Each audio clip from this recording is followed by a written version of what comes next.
All right. Well, good morning from Victory Health Center here in Knoxville, Tennessee. We just finished a workshop called Lasting Immunity, and I said I would cover leaky gut more in depth. So that was about a 2-hour workshop. I promised everybody we were going to do an extra video on leaky gut. So that is about today. Ultimately, what I asked all of our patients the other day to do is just follow your plan and to stick on, have a plan, stick on your plan, and understand that your body is always doing the right thing at the right time. Your body's constantly adapting and healing. Your body is innately intelligent, and I believe it was designed that way, that the body really just needs no help. It just doesn't need any interference, and you have to get out of your body's way. When we get out of the way, when we remove interferences, we heal. And that's what Thursday night seminar was about. That's what this is about today, is removing interference from your body. Leaky gut is a tricky subject because we really don't understand at least just the concept of what leaky gut is. We really have a hard time with it. And so the question is, what is leaky gut? Why do people have autoimmune problems for digestion and absorption processes and purposes? Mammals have developed a very complicated and highly specialized GI system. It's maintained by what's called a mucosal barrier. And that barrier, apart from absorbable nutrients, the intestinal mucosa faces a tremendous amount of antigens, of food antigens, of bacteria and pathogens and toxins. And we do have a specialized barrier function that is required to block the entry of exterior antigens, so things from the outside, things that shouldn't be getting into my bloodstream from my intestines. That is the problem. And so when there's basically, you have these tight junctions, and so the intestines, there's a front line of this barrier that I'm going to go through here in just a second. I'm going to show you a picture. I'm going to walk you through all this stuff. But there's a front line in this barrier. It's maintained by a single layer of what's called specialized epithelial cells that are linked together by tight junction proteins. And there's other factors that aid and support in that barrier. Mucins and antimicrobial molecules and immunoglobulins and cytokines, which are those inflammatory cells that we have. But if there's abnormalities that occur with these factors, and the intestines become too permeable, too leaky, then we develop leaky gut. And a leaky gut ultimately allows the entry of exterior antigens from the gut lumen into the host, which promotes both local and systemic immune responses. So you may have like a belly hurting today. You may have inflammation in your joints. You may have Crohn's disease today. You may have Sjogren's today. You may have a thyroid problem. It really just depends on what your major symptom is. And so I'm going to show you this picture. This is just a good idea and a good understanding of that these tight junctions. So follow the mouse here. Those tight junctions are necessary for your body not to let these big, huge molecules in. And so let's read this together. Investigators do not know every detail of how the immune system wreaks havoc with the intestinal lining of celiac patients, but they have identified a number of likely processes.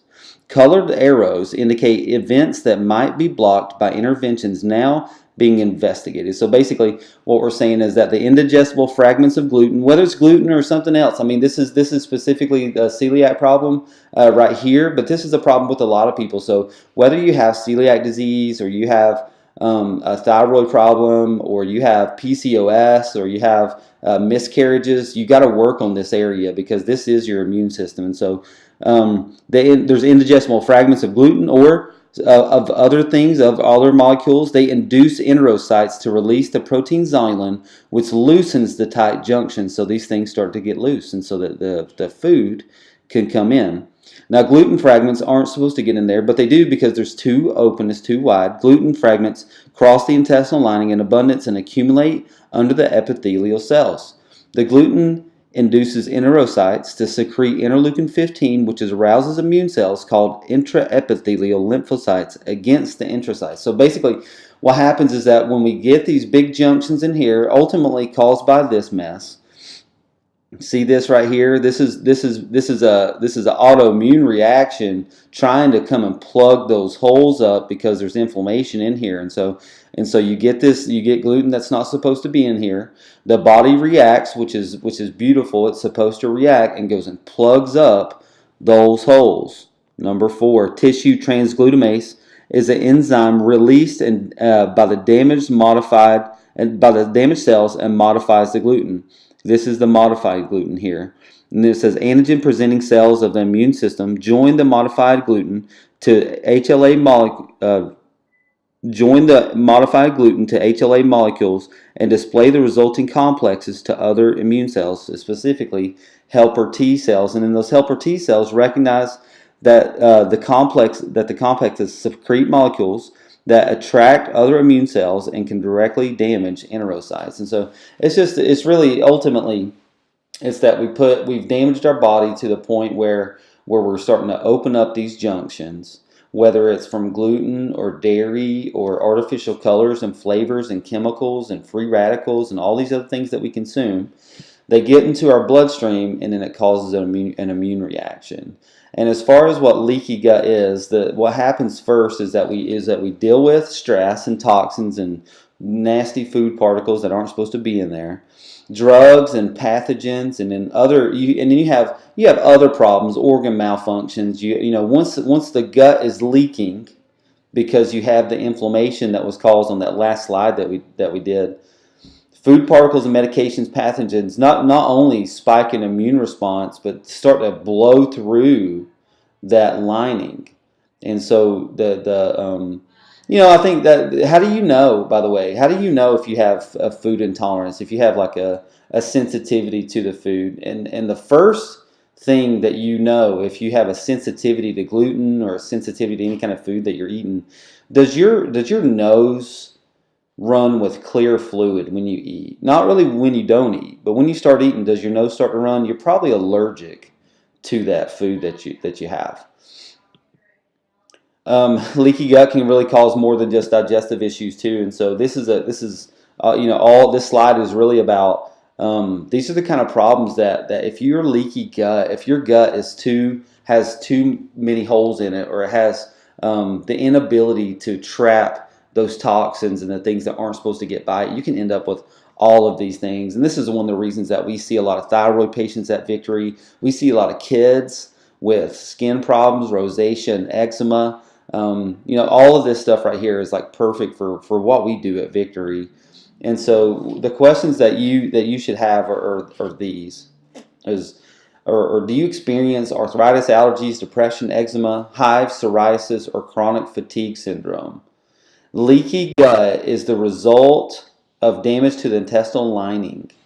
It makes it less able to protect the internal environment as well as to filter needed nutrients and other biological substances. So ultimately, as a consequence, some of the bacteria and their toxins, incompletely digested proteins and fats, and waste not normally absorbed, can leak into the intestines. So go back to here. You've got junk leaking into the intestines. Same slide on this one. You've got junk leaking into the intestines. Once you have this leaky gut, those not only do they leak into and through the intestines, but it leaks into the bloodstream.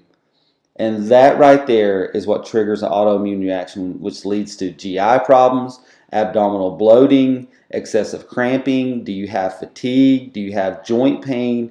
Do you have a food sensitivity, skin rashes? Ultimately, the cause of this problem, the cause of your syndrome, the cause of your autoimmune problem is not cured by non-steroidal anti-inflammatory drugs. It's not cured by cytotoxic drugs or radiation or antibiotics. It's caused by those things, not cured by those things. Excessive alcohol consumption, that's just another thing that leads into leaky gut, friends. And so the last three things that I'm going to leave you with today.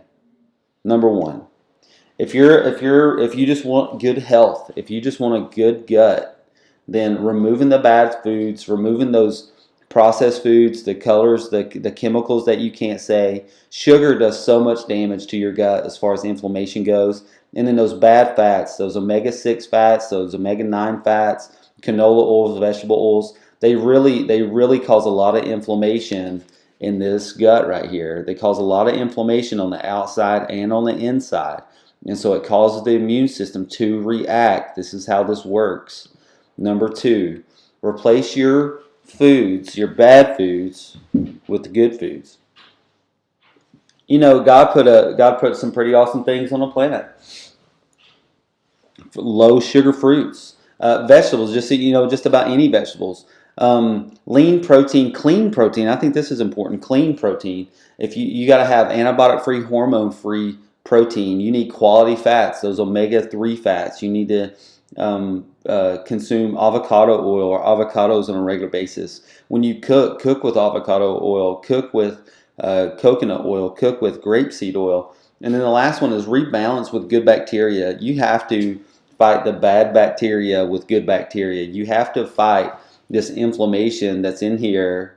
You have to fight that with good bacteria and probiotics. And so we do a couple probiotics at the clinic. One of them is a Maximized Living Vitamin D with probiotic, and the next one is the Designs for Health probiotic. You can do either, or you can find your own, but you have to repopulate that bad bacteria. If you've ever had any kind of antibiotics, vaccines take away the good bacteria in your gut. So maybe that's why your baby boy or baby girl has an immune system problem in the first place. Not that they're not getting the measles and the mumps now, but maybe they're getting frequent colds, or maybe they have some kind of skin problem, and this is most likely the cause of that problem. And ultimately we have two brains in one body. We have brain cells, and then we have what's called the second brain. And the enteric nervous system in the gut, or the second brain, shares many of the features that are in this normal brain. And so you've got to have normal communication between these two. This system that's in the nervous system, that's in the spine, has to have a good connection. And ultimately, that's why we do what we do. When you get adjusted, you feel better. And part of that's because you're able to receive more serotonin better. You're able to receive dopamine to your brain a little bit better. And that's because there's a better connection between the brain and the body and the brain. And so mood problems, nausea, bone density problems, clotting disorders, those can all be helped by cleaning up your gut and reconnecting your brain to your body. So I hope this is informative. Hope this has blessed you very much. Once again, this is Leaky Gut. If you ever have any questions about who we are, what we do, go to VictoryHealthCenter.com. Also, you can go to VictoryWorkshops.com and get to the next